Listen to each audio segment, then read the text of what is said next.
Hello student, मेरा नाम स्मृति ma'am है और मैं आज आपको 10th class Hindi B 10th class में जो हिंदी भी चलती है मैं उसका आपको स्पर्श का सेकंड चैप्टर समझाने जा रही हूँ।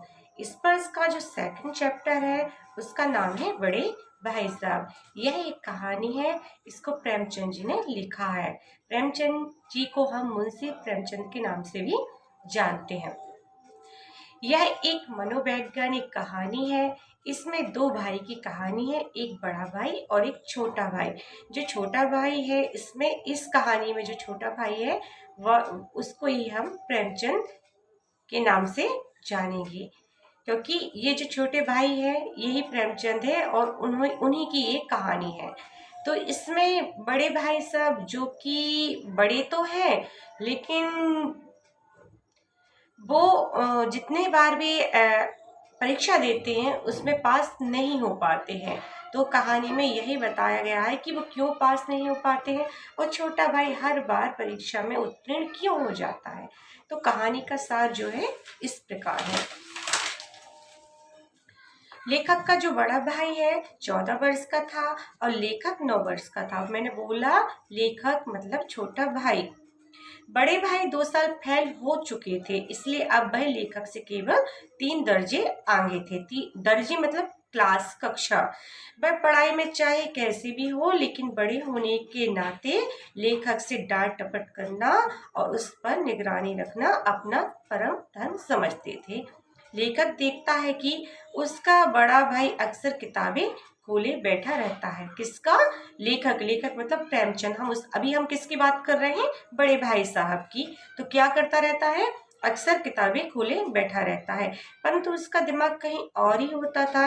वह अपनी कॉपी या किताबों में कभी चिड़ियों की तो कभी कुत्तों की तस्वीरें बनाया करता था और कभी कभी तो एक ही नाम को कई बार लिखता रहता था। इस बेतुकी बातों का कोई अर्थ तो नहीं होता था, लेकिन ना लेखक बड़े भाई से इसका अर्थ पूछने की हिम्मत नहीं रखता था, क्योंकि वो छोटा भाई था और अपने बड़े भाई से डरता था। लेखक का मन पढ़ाई में बहुत कम लगता था, इसलिए वह मौका पाते ही कहाँ निकल जाता था? हॉस्टल निकल जाता था। तो वो दोनों कहाँ रहते थे? हॉस्टल में रहते थे।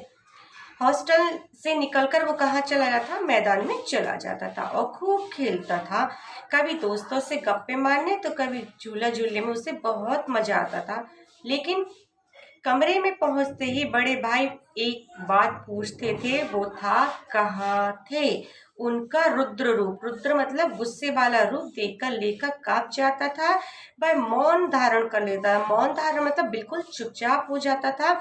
इस पर बड़ा भाई स्नेह, थोड़ा सा प्यार और थोड़े गुस्से भरे उपदेश दिया करता था। जो पहला उपदेश था वो उसका क्या था? बड़े भाई साहब का यह था, अंग्रेजी पढ़ना हंसी खेल नहीं है। मैं रात दिन आंखें फोड़ता हूँ। आंखें फोड़ना एक मुहावरा है, तब जाकर के कहीं यह विद्या आती है। बड़े बड़े विद्वान भी शुद्ध अंग्रेजी नहीं लिख पाते। मुझे देखो, मैं कोई खेल तमाशा नहीं देखता, फिर भी एक क्लास में 2-3 साल लगते हैं। तुम यूं ही खेलते रहे तो तुम्हारी तो उम्र ही बीत जाएगी। ऐसा उसके डांटने का तरीका था। तो पहला जो उसका डांटने का तरीका था और जिस सब्जेक्ट को लिया था वो था अंग्रेजी। उसने अंग्रेजी विषय के माध्यम से उसको डराना स्टार्ट किया। लेखक तो बोलता है कि इससे तो अच्छा है कि तुम घर चले जाओ, दादा की मेहनत की कमाई को यूं बर्बाद ना करो। तो दादा और उसके जो माँ बाप और दादा है वो गांव में रहते हैं, उनको दोनों को पढ़ने के लिए शहर हॉस्टल में भेजा है। तो वो ऐसा बड़ा भाई साहब छोटे भाई साहब से मतलब छोटे भाई से मतलब लेखक से ऐसा बोलता है। अब इतने डांट के बाद लेखक को थोड़ा लगा कि चलो ठीक है, पढ़ लेते हैं, कोई टाइम टेबल बना लेते हैं। तो उसने क्या किया, बड़े भाई साहब की कड़ी बातें सुनकर लेखक खूब रोता और पछताया। बड़े भाई ऐसी ऐसी चुपती हुई बातें कहता कि लेखक का कलेजा कांप जाता। कलेजा कांपना भी एक मुहावरा है। वह निराश हो जाता, परंतु कुछ देर बाद फिर से हिम्मत लौटी और वह पढ़ाई में जी लगाने का इरादा करता, तो वह क्या करता है, इसके लिए वह एक नया टाइम टेबल बनाता, रोज की दिनचर्या भी बनाता। उसमें खेलने का समय बिल्कुल नहीं देता, और वो पूरे टाइम क्या करता, खेलता ही है, और टाइम टेबल में क्या क्या, खेलने का बिल्कुल समय नहीं दिया। परंतु पहले दिन से ही उस टाइम टेबल की अनदेखी शुरू हो गई। मैदान की खुली हवा, फुटबॉल और वॉलीबॉल देखते वह फिर से मैदान की ओर दौड़ पड़ता। परिणाम स्वरूप क्या होता, उसे फिर से बड़े भाई साहब की नसीहतें और थोड़ी सी डांट सुनने को पड़ती। उसके लिए बड़े भाई का सामना करना कैसा हो रहता था, नंगी तलवार जैसा प्रतीत होता था। परंतु वह क्या करे, उससे खेलों का तिरस्कार भी तो नहीं होता था, उसका मन तो खेलने में लगता ही था, वो क्या करे। अब बाद से परीक्षा शुरू हुई। बड़े भाई साहब फिर से फेल हो गए, और वो पहले से ही 2 साल फेल हो चुके हैं, एक बार फिर से फेल हो गए। लेखक अपनी कक्षा में प्रथम आ गया, पास तो हुआ, प्रथम आ गया। लेखक के मन में आया कि बड़े भाई साहब को खूब सुनाए, पूछे कि तुमने पढ़ लिख कर क्या कमा लिया, परंतु मुंह से शब्द नहीं निकले।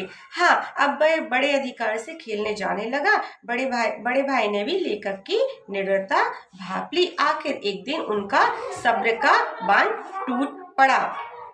लेखक सुबह से दोपहर तक गिल्ली डंडा खेलता रहा और भोजन के लिए आया। बड़े भाई साहब ने उसे आड़े हाथों ले लिया। आड़े हाथों लेना भी एक मुहावरा है, और बोलते हैं, देख रहा हूँ इस साल कक्षा में प्रथम क्या आ गए, तो तुम्हें तो घमंड आ गया है। परंतु घमंड रावण को भी नहीं रहा। अब उसने दूसरा विषय जो लिया, उसको डांटने का, वो था घमंड। अब उसने घमंड पर थोड़ा सा समझाया। उसने बोला कि घमंड तो रावण को भी नहीं रहा, रावण तो चक्रवर्ती राजा था, आज के अंग्रेज भी चक्रवर्ती नहीं है। रावण को सभी राजा कहते थे, मगर फिर भी उसका घमंड टूटा। बोलता है, शैतान हो या शाहरुम, सबका अहंकार नष्ट हुआ है। यहाँ पर 3 नामा है, रावण, शैतान और शाहिरूम। शाहिरूम आपको आपके शब्दार्थ में मिल जाएंगे। उसका अर्थ, तुमने एक दर्जा मतलब क्लास कक्षा पास का कर लिया, तुम्हें तो घमंड हो गया। यह पास होना भी अंधे के हाथ बटेर लगना है, परंतु यह बटेर बार बार हाथ नहीं लगेगी। बड़े भाई साहब बोले, मेरे फेल होने पर मत जाओ, मेरी कक्षा में पहुंचोगे तो दांतों पसीना आ जाएगा। तो उसने, बड़े भाई साहब ने उसको इस तरह से डांटना शुरू किया। तो आज मैं आपको इतना ही समझा रही हूँ, इसके आगे का मैं आपको किसी और डेट पर समझाऊंगी। आज के लिए इतना ही, थैंक यू।